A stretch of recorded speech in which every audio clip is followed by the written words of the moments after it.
নমস্কার বন্ধুরা, আমি বাসন্তী। আপনারা দেখছেন great Indian food with Basanti channel.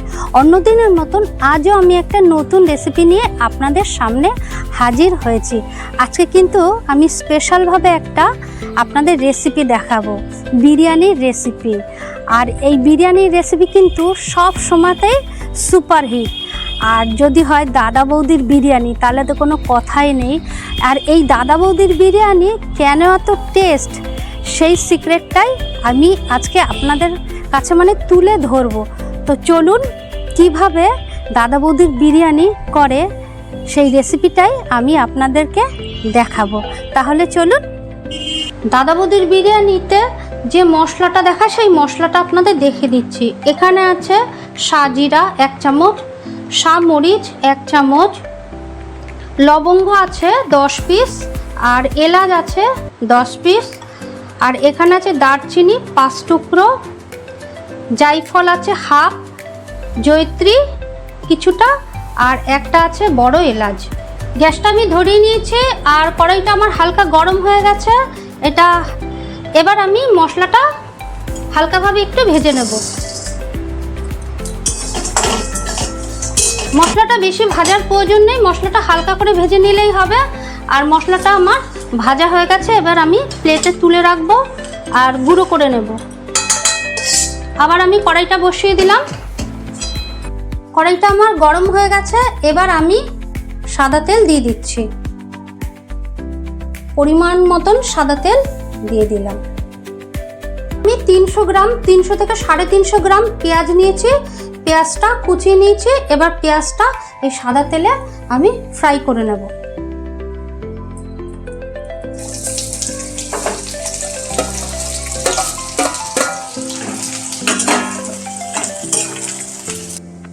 পেঁয়াজটা আমার লাল লাল করে ভাজা হয়ে গেছে,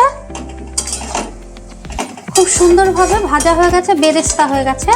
এবার এই পেঁয়াজের মধ্যে আমি জল দিয়ে দেব। এখানে আমি বড় বড় সাইজের 4টে আলু 2 টুকরো করে নিয়েছি। এরকম বড় বড় সাইজের আলু আপনারাও নেবেন, 2 টুকরো করে নিয়েছি। এবার আলুগুলো আমি এই পেঁয়াজের রসে সিদ্ধ করে নেব। আলুগুলো কেটে আমি জলে কিছুক্ষণ ভিজিয়ে রেখেছিলাম। সমস্ত আলু দিয়ে দিলাম।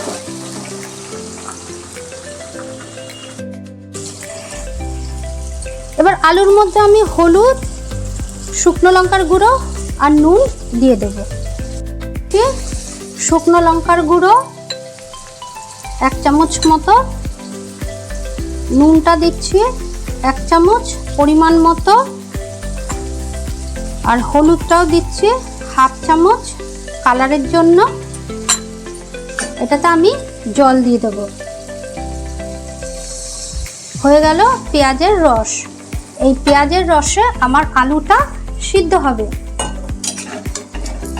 একটু নেড়ে ছেড়ে দিচ্ছি।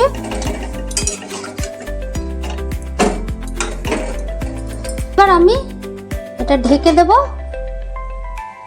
ঢেকে দিয়ে সিদ্ধ করে নেব।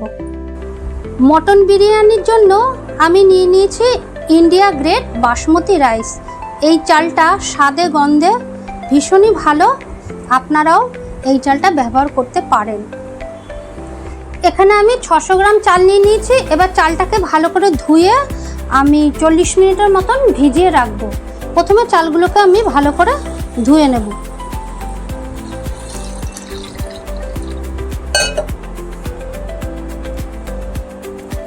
চালটা আমি 3 থেকে 4 বার ধুয়ে নিয়েছি। এবার চালটা আমি 40 মিনিটের মতন ভিজিয়ে রাখবো। আলুটা দেখি আমার কতটা হয়েছে। আলুটা সিদ্ধ। ঢাকনাটা তুলে নিচ্ছি। আলুটা আমার সিদ্ধ হয়ে গেছে। এবার আমি আলুটা তুলে নেব। আলুটা আমি এই গামলাটার মধ্যে তুলে রাখবো।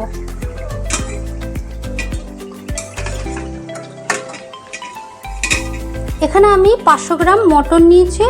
এই মটনের পিসের ওজন আছে 70 থেকে 80 গ্রাম।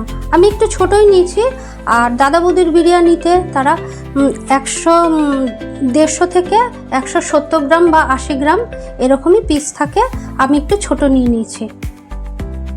এই আলুর রসের মধ্যে এবার দিয়ে দিচ্ছি মাংসের পিসগুলো।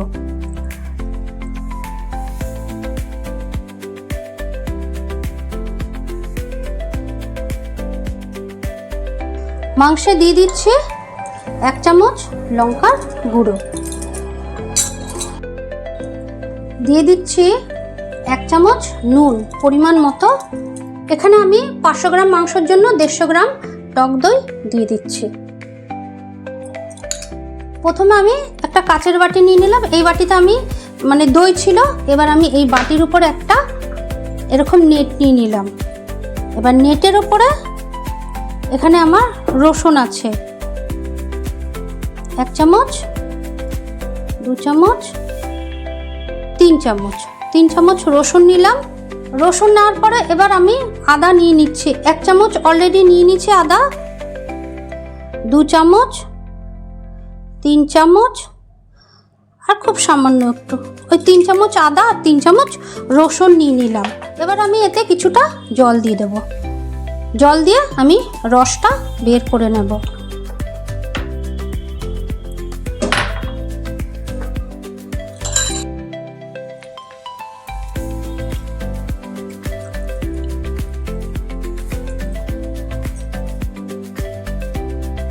আমি আদা রসুনের রস পুরো বের করে নিয়েছি। এবার মাংসের মধ্যে দিয়ে দিচ্ছি আদা আর রসুনের রসটা দিয়ে বের করে নিয়েছি, সেই আদা রসুনের রসটা আমি এর মধ্যে দিয়ে দিচ্ছি। দিয়ে দিচ্ছি মিঠা আতর 3-4 ফোঁটা দিয়ে দেব। ব্যাস, একটু মিশিয়ে নিচ্ছি।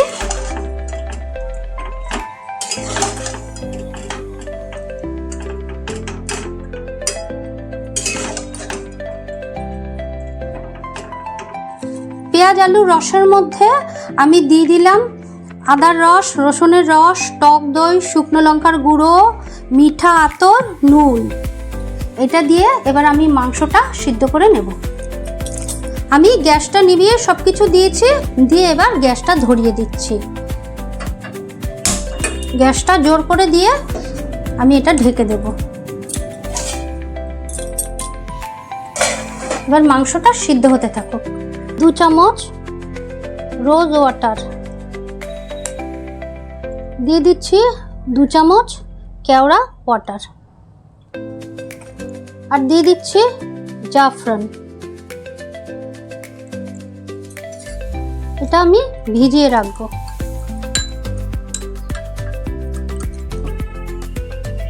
এবার আমি বাটিতে কিছুটা খোয়া ক্ষীর নিয়ে নিয়েছি। এই খোয়া ক্ষীরের মধ্যে আমি এবার দুধ দিয়ে খোয়া ক্ষীরটা ভিজিয়ে রাখবো।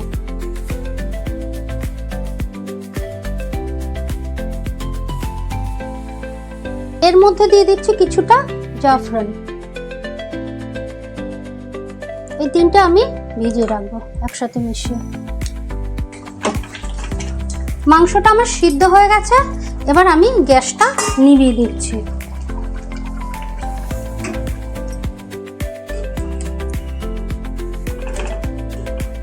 মাংসটা খুব ভালো সিদ্ধ হয়েছে। এখানে যে কটা জিনিস আছে আমি সে কটা জিনিস দিয়েই হাঁড়িটা সাজাবো। তো বলে দিচ্ছি, এখানে মাংস আছে, এখানে আলু আছে, এখানে আলু বোখরা, খোয়া ক্ষীর, এটা জাল দিয়ে নেওয়া ঘন করে রাখা দুধ। আমি মোষের দুধ এখানে কালেক্ট করতে পারিনি, এমনি নর্মাল দুধ আমি ঘন করে নিয়েছি, আপনারা এইভাবে নেবেন। আর এখানে জাফরান, কেওড়া জল, গোলাপ জল আছে, লেবু আছে, আর যে আমি মশলাটা করেছিলাম সেই মশলাটা আমি ঢেকে রাখি, নাহলে গন্ধটা বেরিয়ে যাবে। এবার আমি হাঁড়িটা সাজানো দেখাচ্ছি। এবার আমি হাঁড়িটা সাজিয়ে নিচ্ছি। এই মাংসগুলো আমি একদম আলাদাভাবে তুলে রাখিনি, আমি একদম ডাইরেক্ট দিচ্ছি। প্রথমে মাংসগুলো দেব। সমস্ত মাংস আমি তুলে তুলে দিয়ে দিচ্ছি।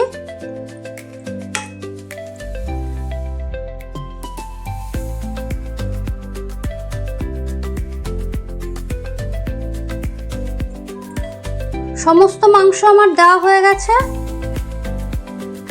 মাংসটা আমি নিয়ে নিয়েছি। এবার আমি মাংসের যে রসটা আছে এই রসটা আমি ছেঁকে দেবো। দাদা বৌদির বিরিয়ানিতেও এরকম তারা ছেঁকেই দেয়, আমিও ছেঁকে দিয়ে দেবো।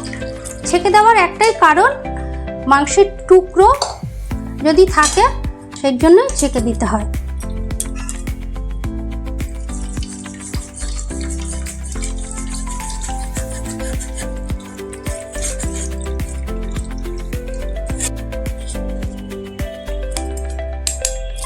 পুরোটা রস আমি ছেঁকে নিয়েছি।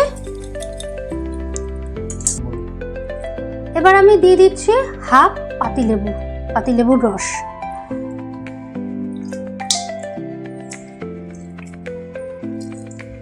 এবার দিয়ে দিচ্ছি সিদ্ধ করে রাখা আলু।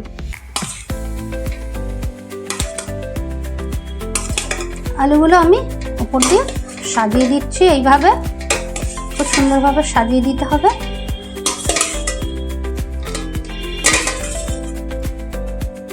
10-12টার মতন আমি আলু বোখরা দিয়ে দিচ্ছি।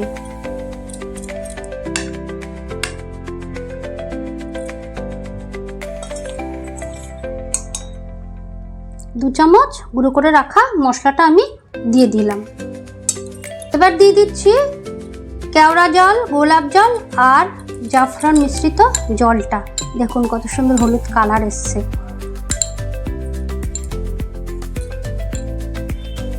আর একটু আমি রেখে দিচ্ছি, এটা আমি ভাতের উপর দিয়ে দেবো।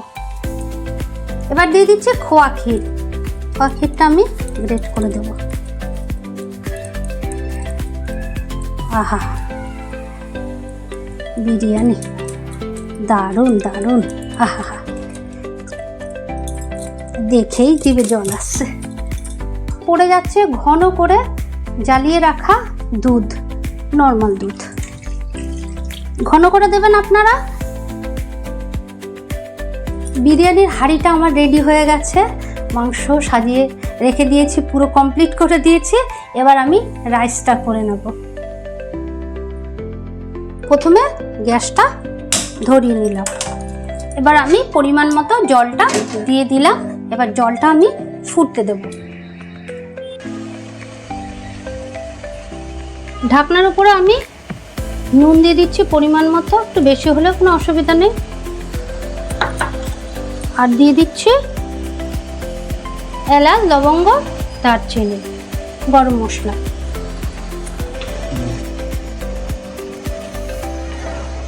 জলটা অলরেডি আমার ফুটে উঠেছে।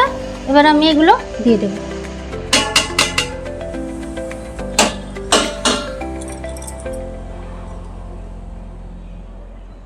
এবার ভিজিয়ে রাখা সেই চালটা আমি ভালো করে জল ঝরিয়ে নিয়েছি, এবার দিয়ে দিচ্ছি।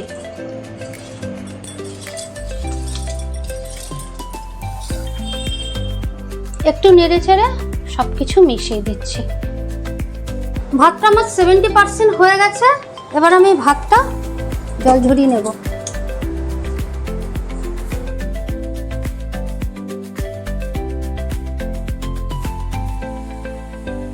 চালটা কিন্তু বেশি গলাবেন না, মোটামুটি 70% বা 80% হলেই নামিয়ে নেবেন। জলটা ঝরিয়ে নিয়েই সঙ্গে সঙ্গে হাঁড়ির মধ্যে দিয়ে দেবেন ভাতটা।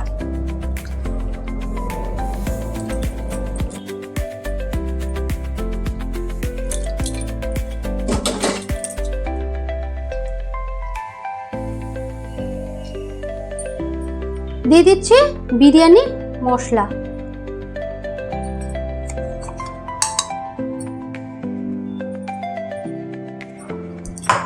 কেওড়া জল, গোলাপ জল আর জাফরানের যে অবশিষ্ট জলটা ছিল সেটা দিয়ে দিচ্ছি।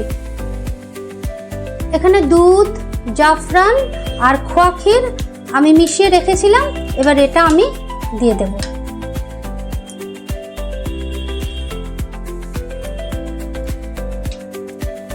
আর দিয়ে দিচ্ছি 2-3 ফোঁটা মিঠা আতর।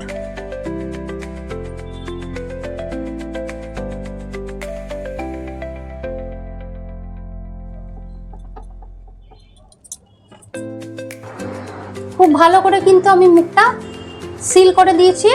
গ্যাসটা আমি ধরিয়ে দিচ্ছি, হাই ফ্লেমে রেখে দিয়েছি। এটা আমি 5 মিনিট হাই ফ্লেমেই রাখবো। তারপরে আমি 30 মিনিট লো ফ্লেমে রাখবো।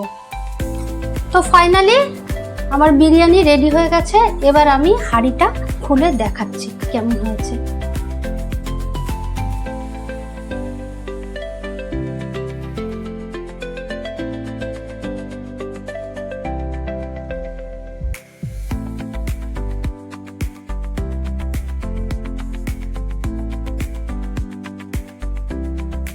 রাইসগুলো দেখুন কত সুন্দর ঝরঝরে হয়েছে, দেখুন কত সুন্দর ঝরঝরে হয়েছে রাইসগুলো।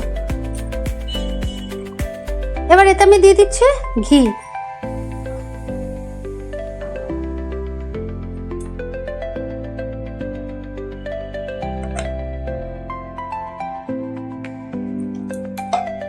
আমি আরো 5 মিনিট ঢেকে রাখবো।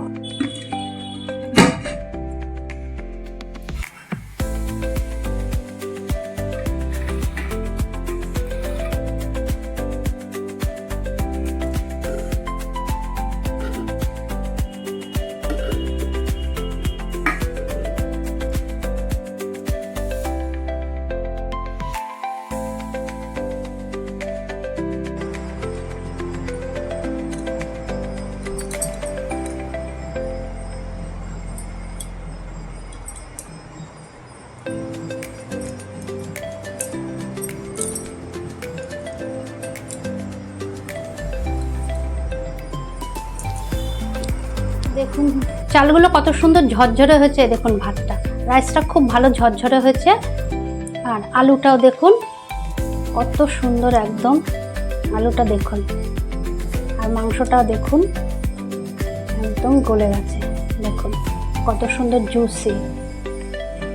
একটু মাংস নিলাম, একটু আলু নিলাম, আর এই নিলাম, নিয়ে এবার আমি খাবো।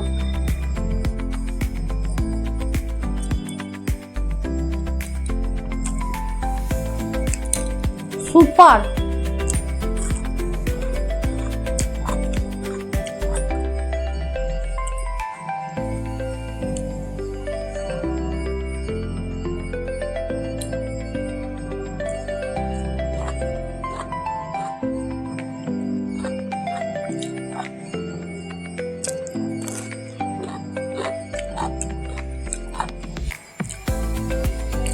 ভীষণ ভালো হয়েছে, খুবই ভালো হয়েছে। তো বন্ধুরা আপনারা এইভাবে কিন্তু বাড়িতে করেই খাবেন। আমি যেরকমভাবে স্টেপগুলো দেখালাম ঠিকভাবে সেরকমভাবেই করবেন। আর সব কিছু আগে প্রথমে মানে সাজিয়ে গুছিয়ে নেবেন, তাহলে দেখবেন ভিডিও মানে এই বিরিয়ানি করাটা খুবই সোজা আর ভীষণই ভালো টেস্ট হয়। আপনারা যদি করে খান তবেই বুঝতে পারবেন যে কত ভালো হয়।